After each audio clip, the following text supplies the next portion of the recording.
Assalamu alaikum. Hello everyone, I hope you're doing great.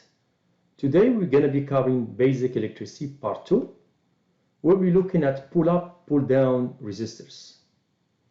So what you will learn, how to not connect digital inputs, learn what is the floating state, learn what is a pull-up and pull-down resistor, how these resistors are implemented by microcontroller, and we're going to look at the Arduino Uno. So the list of material, you're going to need a laptop, a USB cable, an Arduino or a steam roller kit. You're going to need the 220, 5K and 10K resistors. You're going to need some jumper wires and a breadboard. So how to not connect digital inputs? So let's take, for example, we have a digital input. It could be one of these digital pins of Arduino. We have ground and we have a switch. So in this situation, we have an open switch.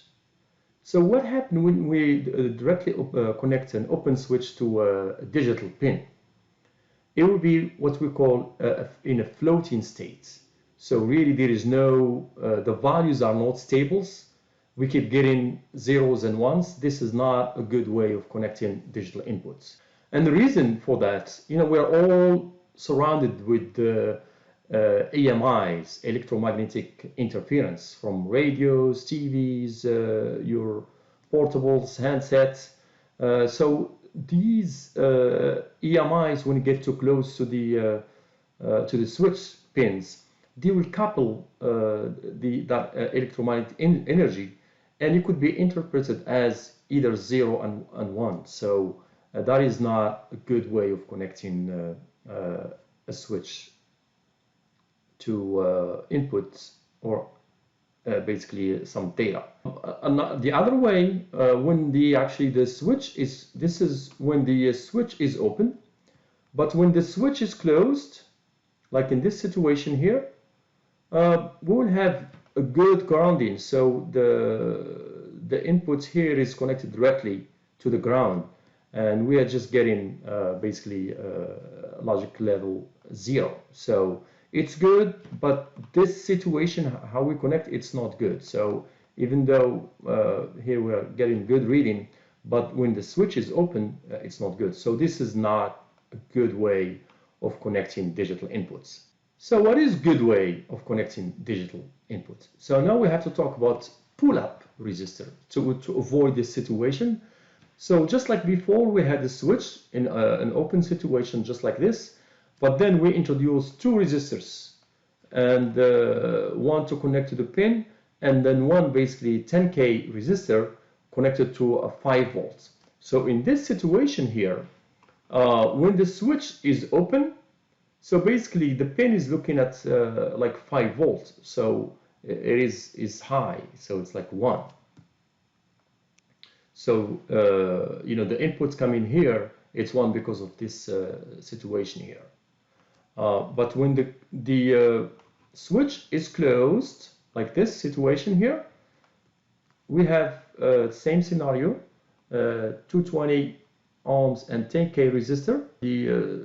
The current, it will travel to the shortest path, and in this situation, we will have the pin is looking at 0 volts coming from the ground, okay, or 0 level. So this is what we call a pull-up resistor. So we connect instead of keeping the switch just by itself floating when it's open, we will introduce a 10K resistor here, and then to solve this issue here. So a pull-down resistor, it will work the same as a pull-up resistor, except in this situation, we have the pin is pulled down to the ground instead of having it pull up to the 5 volts.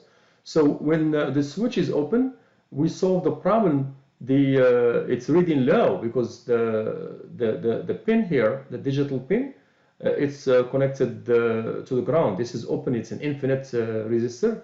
So the shortest path, it will be basically with the less resistors. So we'll go here. So this pin is reading low when it's open. So when the switch is closed, this pin is looking at high voltage and it's reading high. So the value is going to be reading is digital 1. So this is the pull down resistor. What is good value for pull up resistor?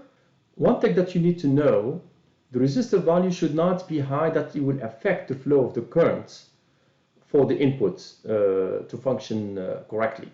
So just make sure that the value you choose here, I've seen values from really 1K to 100K. The value that it's being used most of the time is 10K for a pull-up resistor. So use this value. At this level, we don't need to really calculate the pull-up resistor. We're always going to be using Ohm's law, but for the purpose of this class, just remember for pull-up, use 10K. For pull-down resistor, the resistor should not be too low, so we will shorten the circuit. So a 5K resistor is being used for pull-down, and we're going to be using it in this class. So Arduino Logic level. So, you know, like all digital equipment have some kind of digital level, some voltage that is interpreted by the microcontroller as 1, and some values that are interpreted by microcontroller as 0. So since we're talking about Arduino, so we're using the Atmega 328 microcontroller. It's input level, so any value from 0 to 1.5 volts on the input, it's considered as a 0 logic level. Any value between 1.5 and 3.5 volts, this is not used. This is unstable value, so we don't use them. Actually, this is where the computer doesn't know if it's a 0 or 1, so we avoid this region here. Next region, it's from 3 volts volt to 5 volts. This region is being interpreted as a logic 1. On the output voltage level, so from 0 to 0.9, here it was like 0 to 0.15 volts. This is read as a 0 level, as a logic 0. Okay. Any value from 0.9 volts to 4.2 volts, this is again unstable area. We don't use it, and values in here, the output is going to be either as 0 or 1.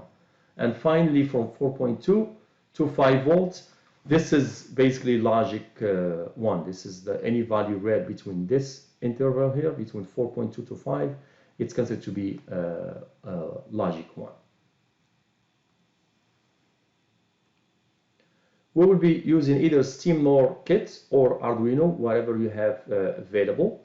So we're going to try to understand this floating state, how it works. We're going to use the code and build these circuits. So basically, if you have Arduino, then you need some kind of momentary switch, where we're going to connect one of its pin to pin number 2 of Arduino, and the other pin to ground. Okay, so let's see how this is done. And I want you to follow these steps while you're doing your test.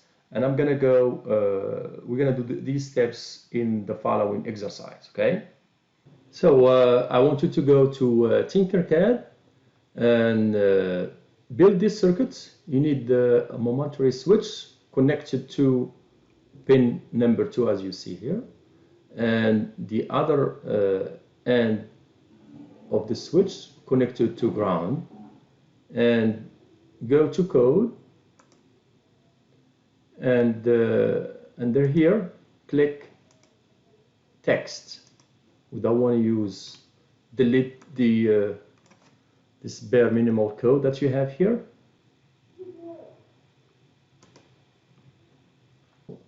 We need to copy the code that you have in your book notes. All right, and then click on Start Simulation. And you don't see the monitor, you have to go and click on Serial Monitor here.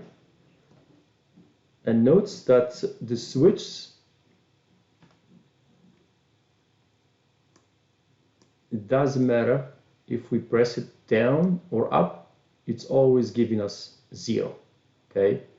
And when it's not pressed, this is where normally we would have a floating state, but since this is simulation, we are not going to see the bunch of zeros and ones here, okay? So this scenario we don't like. This is a wrong way of connecting a switch to a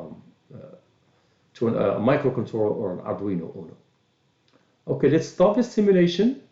Now we're gonna do the better way of connecting the same switch. Now instead of connecting directly to the pin, we're gonna have introduce a 220 1020 kilohertz for a pull-up resistor. Make this diagram and let's start simulation. Note now when I press on the key, when it's not pressed, it's inverse logic. When it's not pressed, it's reading as you see 1. When it's pressed, it's reading logic 0. 1 when it's not pressed, and 0 when it's pressed. Try this project and see you know how notes basically the value being changed from 0 and 1. So I'm gonna start this simulation. Now we're gonna do in an actual Arduino board, and I'm gonna use the Steam Lore kit with the same code as you see. You put it here and then you upload it. It's already uploaded into my Arduino. Notes now I'm